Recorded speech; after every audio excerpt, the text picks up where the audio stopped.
கிறிஸ்துவுக்குள் பிரியமானவர்களுக்கு ஆண்டவராகிய இயேசு கிறிஸ்துவுடைய இனிய நாமத்தினாலே வாழ்த்துக்கள். உங்கள் அனைவருக்கும் இயேசு உங்களை ஆசீர்வதிக்கிறார் ஊழியங்களின் சார்பாக கிறிஸ்மஸ் வாழ்த்துக்களை தெரிவித்துக் கொள்கிறோம்.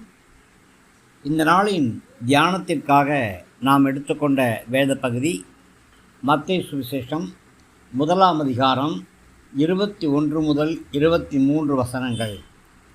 அவள் ஒரு குமாரனை பெறுவாள், அவருக்கு இயேசு என்று பெயரிடுவாயாக, ஏனெனில் அவர் தமது ஜனங்களின் பாவங்களை நீக்கி அவர்களை இரட்சிப்பார் என்றான்.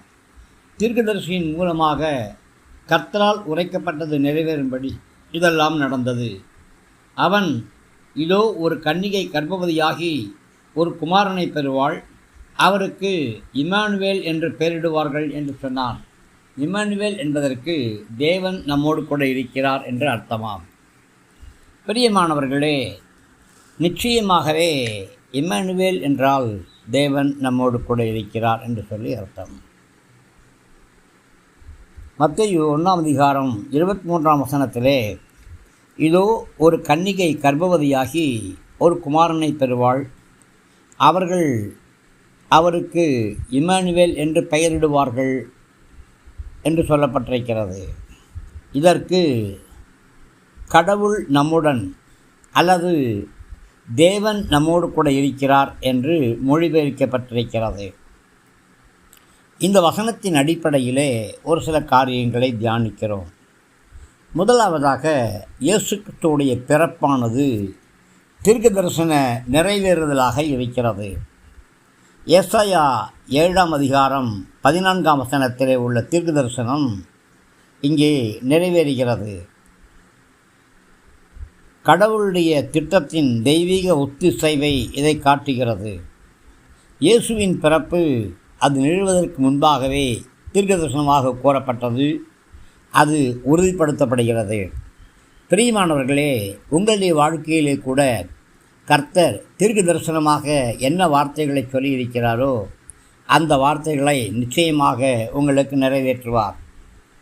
இரண்டாவதாக, இயேசு கிறிஸ்துவுடைய பிறப்பு கன்னியின் பிறப்பாய் இருக்கிறது.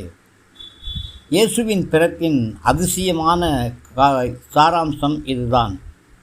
இது இயேசுடைய தெய்வீக தோற்றத்தை வலியுறுத்தக்கூடியதாக இருக்கிறது. இயேசுவை பரிசுத்தமானவராக வேறுபடுத்தி காட்டுகிறது. மனித விருப்பத்தினால் அல்ல, கடவுளுடைய ஆவியினாலே தேவ சித்தத்தின்படி இயேசு பிறந்தார். பிரியமானவர்களே, உங்களுடைய வாழ்க்கையிலே கூட உங்களுடைய விருப்பத்தின்படி அல்ல, தேவ சித்தத்தின்படி பிறக்க வேண்டிய நன்மையான ஈவுகளும் ஆசீர்வாதங்களும் உங்களுடைய வாழ்க்கையிலே கடந்து வரும்.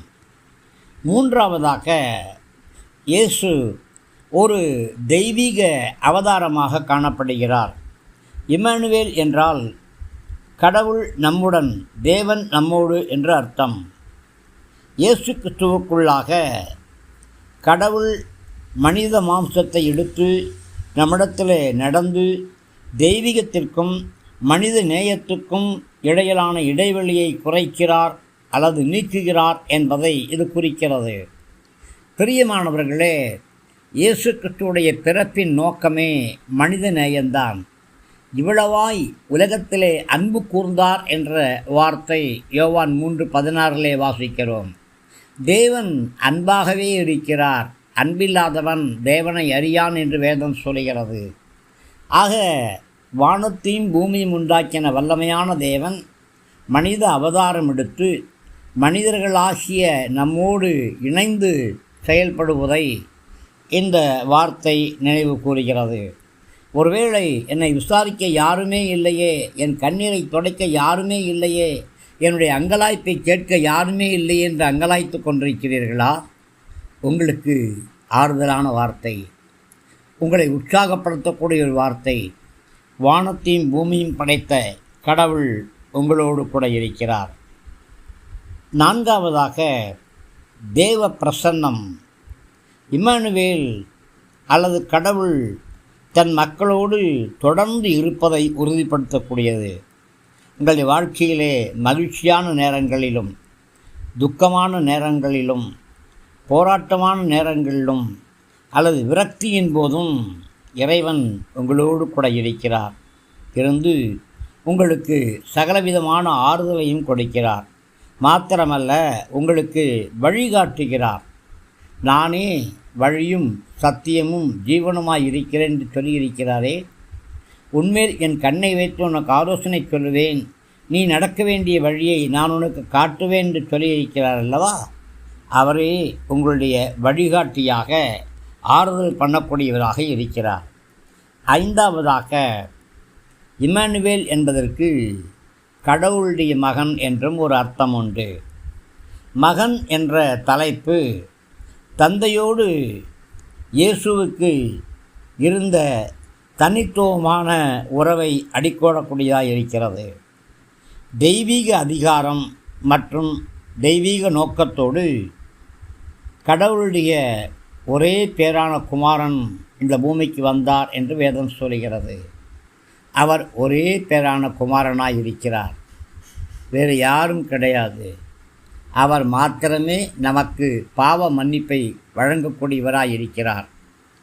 மனித அவதாரம் எடுத்ததன் நோக்கமே கல்வாரி சிலுவையிலே தன்னை அர்ப்பணித்து இரத்தம் சிந்தி மரித்து அந்த இரத்தத்தினாலே நம்முடைய பாவங்களை கழுவி மீண்டும் உயிரோடு எழுந்து பரலோகத்திலே ஒரு ஸ்தலத்தை உங்களுக்கும் எனக்கும் ஆயத்தம் பண்ண வேண்டும் என்ற நோக்கத்தோடு கடவுளுடைய குமாரனாக இயேசு இந்த பூமியிலே பிறந்தார்.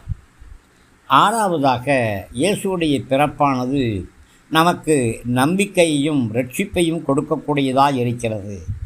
ஆம், பாவத்திற்கு பரிகாரம் தேவைப்படக்கூடிய ஒரு உலகத்திலே, இந்த பூமியிலே இயேசுவே அந்த பரிகாரியாக கடந்து வந்தார். இதோ உலகத்தின் பாவத்தை சுமந்து தீர்க்கக்கூடிய தேவ ஆட்டுக்குட்டி என்று திருமுழுக்கன் யோவானால் இயேசு அடையாளம் காணப்பட்டார். வெளிப்படுத்தின விசேஷத்திலே இதோ அடிக்கப்பட்ட ஆட்டுக்குட்டியாக பிதாவுக்கு முன்பாக இயேசு நிற்கிறதை நாம் பார்க்கிறோம்.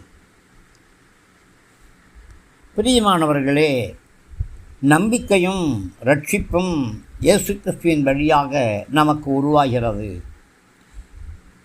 அவருடைய வாழ்க்கை, மரணம் மற்றும் உயிர்த்தெழுதல் ஆகியவை நித்திய வாழ்க்கையை, தேவனோடு கூட நட்புறவை நமக்கு வழங்கக்கூடியதாக இருக்கிறது. ஏழாவது, விசுவாசத்திற்கான ஒரு அழைப்பாக இது காணப்படுகிறது. கடவுள் நம்மோடு கூட இருக்கிறார் என்ற உண்மையான விசுவாசம் நமக்குள் உருவாகிறது. இயேசு என்ற பெயரை கேட்பதற்கு முன்பாக நாம் இறைவன் மேலே விசுவாசம் அற்றவர்களாய் இருந்தோம். ஆனால் எப்பொழுது இயேசு இந்த உலகத்திலே பிறந்தாரோ அப்பொழுது இயேசு என்ற நாமத்தின் வழியாக பிதாவாகிய தேவன் மேலும் பரிசுத்த ஆவியானவர் மேலும் அவர் வழங்கியிருக்கிற நல் வார்த்தைகள் மேலும் நாம் விசுவாசம் உள்ளவர்களாய் காணப்படுகிறோம். அதன் நிமித்தமாக நாம் மறுரூபமாக்கப்படுகிறோம். தேவனுடைய பிரசன்னம் நம்முடைய இதயத்துக்குள்ளாய் கடந்து வருகிறது. பிரியமானவர்களே, இம்மானுவேல் என்பதற்கு தேவன் நம்மோடு கூட இருக்கிறார் என்ற அர்த்தம். ஆம், அவர் உங்களோடு கூட இருக்கிறார். என்றென்றும் உங்களை விட்டு விலகாதபடியாக இருக்கிறார். உங்களுடைய வலதுகரத்தை பிடித்து, பயப்படாதே மகனே, பயப்படாதே மகளே, உலகத்தின் முடிவு வரையந்தம் சகல நாட்களிலும் நான் உன்னோடு கூட இருக்கிறேன் என்று சொல்லக்கூடிய ஆண்டவர் நம்மோடு கூட இருக்கிறார்.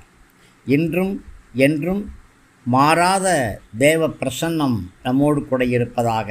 ஆமேன், ஆமேன். கிறிஸ்துவுக்குள் பிரியமானவர்களுக்கு அபிஷேகம் செய்யப்பட்ட இந்த வார்த்தைகள் உங்களுக்கு ஆசீர்வாதமாக இருக்கும் என்று விசுவாசிக்கிறேன். தயவாக நம்முடைய ஜீசஸ் பிளஸிங் யூடியூப் சேனலை லைக் பண்ணுங்கள், ஷேர் பண்ணுங்கள், சப்ஸ்கிரைப் பண்ணுங்கள், கமெண்ட் பண்ணுங்கள். உற்சாகமான காணிக்கைகளால் நம்முடைய ஊழியங்களை தாங்குங்க. தேவ கிருபை கூட இருக்கட்டும். ஆமேன், ஆமேன்.